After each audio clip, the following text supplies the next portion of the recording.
Hi there, I made these fun Halloween words recently and just wanted to show you how I got that vibrant color on the top. It was very simple and I just thought you might be interested to see. So first I stamped the stamps into the clay. If your clay is really soft, you should use a release. I'm using Sculpey Black Souffle and didn't really feel like I needed a release on these. So you stamp the stamp and then the cutter goes into the outline of the stamp. So it's really easy to cut them out.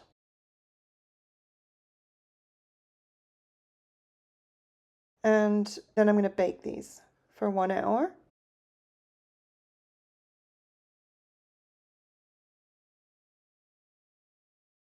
And then once they've cooled down, I'm going to add some paint. I've got a few different paints that I've used. For this one, we're going to try this purple acrylic ink. These are very thin. Acrylic inks are thinner than just regular acrylic paint, but they've got lots of pigment in them, so I really enjoy using them.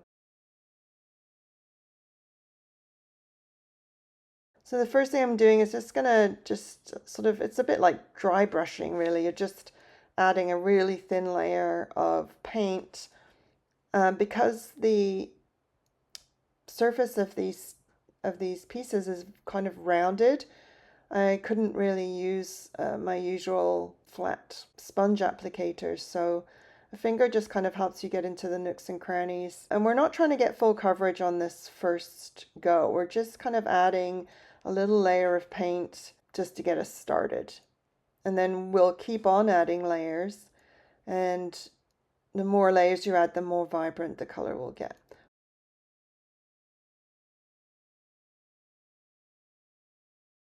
So I'm just going to leave that to dry for a second, and I'm going to try this pearl red. It's an Amsterdam ink, and I'm just interested to see how it's going to look on black clay. And actually came out quite cool. But I'm not sure, like I think you have to use very thin coats of this to get it's like interference kind of color. If I went any thicker with this, we'd probably just end up getting a white. It actually looks really neat. And now I'm going back to the first one and just checking if it's dry. If it's not dry and I try adding more paint, I'll just wipe the whole lot off. So that's dry-ish, and I'm just gonna add another layer of the purple. And then you just can keep on adding layers and layers until you're happy. I think some colors are more translucent than others, and you might have to do more coats.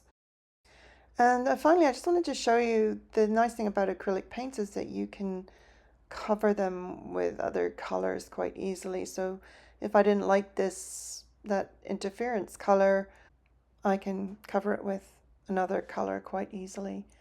So you can see here, I'm just using a slightly different purple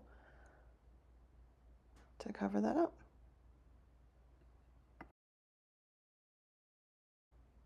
And they are finished. I think I liked the lighter color, the bright greens came out really nice. I'm just going to show you now which paints I used for which colors.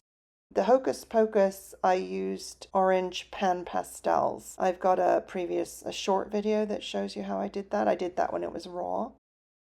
This one is a Daler-Rowney FW Pearlescent acrylic ink, Genesis green. And this is the same make, Pearlescent, and I think it's McCall green. This one is the Lumiere Jacquard paints in metallic gold. And this is the Lumiere Jacquard paints in Halo Pink Gold. So it's a fun technique and you can get some really vibrant results.